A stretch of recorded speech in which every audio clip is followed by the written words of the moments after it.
Hi, everyone. Um, I'm going to do categories. I have work, relationships, home, and a spiritual card. So, in the work relationships, in the work category, we have the Eight of Swords.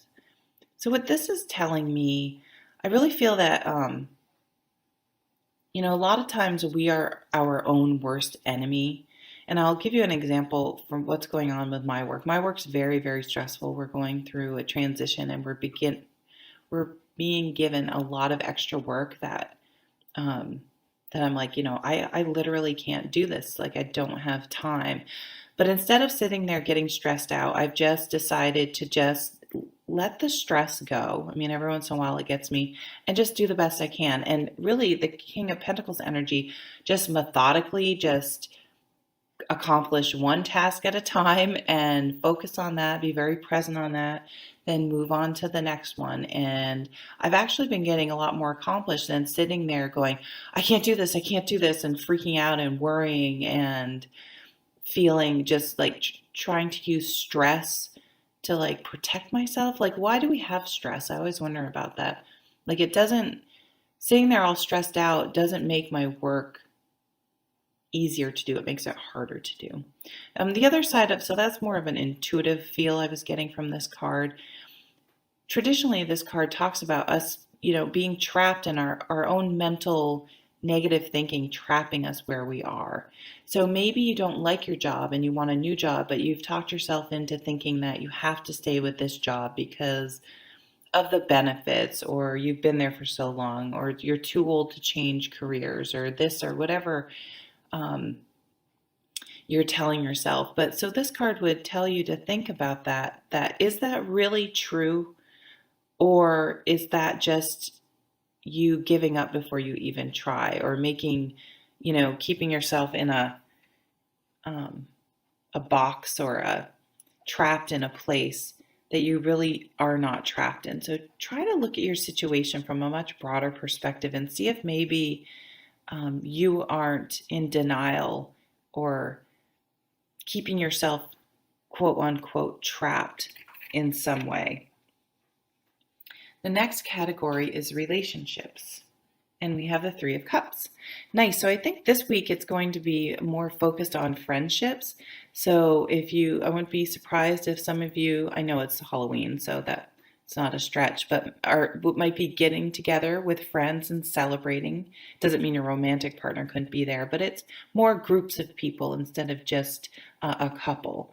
And feeling, mutually supportive, going out and having a few drinks, or just, celebrating in some way with a group of emotionally supportive people. So I don't really feel like I have to elaborate on that card. It's just a very nice, warm, friendly, emotionally fulfilling atmosphere in your relationships this week. Nice. The next is home.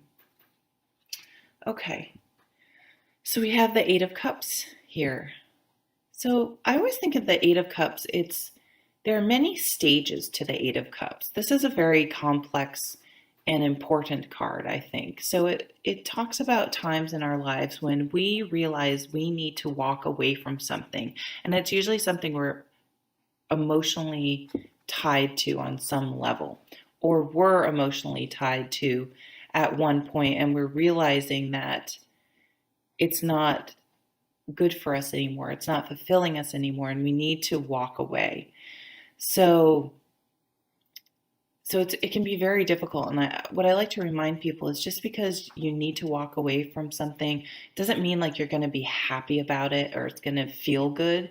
Um, but you know that it's not working. So this is often a relationship, but this can be applied to anything. So something in your home, you may quite literally need to move. You may have a relationship that's breaking up, so you're leaving the home. It could even be like a child moving out. So it doesn't necessarily have to be like a negative thing. But there's sort of the different stages I was talking about. There's sort of the realization that this isn't working anymore. That's sort of one step in this letting go process and walking away process of the Eight of Cups. So acknowledging that this isn't working anymore, something isn't working anymore. And then it's making the decision to actually like verbalize it and do something about it. And then there's also the stage where you've sort of closed the door on that part of your life, and then you start to get excited about what you're going to bring into your life now that that chapter is closed. So there can be a very exciting part if you allow yourself. So you can kind of get stuck in a lot of different parts of this card, um, depending on how hard it is for you to let go and just let things be, and it served a purpose and walk away. So this is one of the more complex, difficult cards in the deck, I think, to deal with. I think it's a very healthy card and a very positive card, quite frankly, because when you know you need to walk away from something that isn't fulfilling you anymore, or isn't a positive emotional experience for you anymore, it's extremely important. And learning to be able to walk away from things is a very important lesson, and it often ushers in incredible new, wonderful opportunities. So I welcome this card because it usually means things need to change. But it's a decision that you're making. So here we are. We're back in the home category. What does that mean, Jen? Well, it means that you're deciding that you need to let something go. I mean, this could be something as simple as,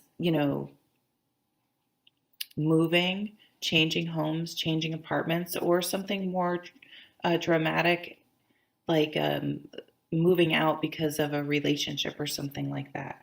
Now, the relationship category, we do have the Three of Cups, which is, going out with friends.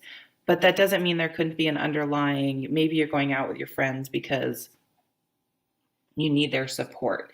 But yeah, there's so many ways this could play out. I almost don't even want to say about a relationship because there are lots of other things that we need to walk away from. It could be, relating back to that Eight of Swords, we have two eights with the job. And maybe that's what at home this week, you're really thinking about your job and thinking, I need to get out of this situation because it's mentally just not healthy for me anymore. So then we have an overall spirituality card. Oh, so this is a nice card. So what this means to me in a spirituality sense is that this week we need to stop and smell the roses. We need to focus on the simple things in life. We need to try to be present, and it's almost a sense of gratitude. Kids are just like, oh my God, look at that butterfly. Oh my God, it's snowing out. Like everything is new and exciting, and they're just revel in jumping in a puddle, and things are just fresh and new. So try to see your life maybe through new eyes, and appreciate all the wonderful things you do have. Even if you're at work and it's stressful, just think, you know what? I have a job. You know what I mean? I got here safely this morning. And so let's try to focus on that. And then I can work towards making changes if I need to at the same time. But try to keep that level of childhood innocence and joy for life. There's also a clue too, because we do have a stressful card in the work position, is to maybe look back at your childhood and see if there was something you liked to do as a child that somehow you could maybe turn into a mature adult version as your job, and try to find a job that's fills you more on a spiritual level, that you find more emotionally fulfilling. And that all works really well with this Eight of Cups.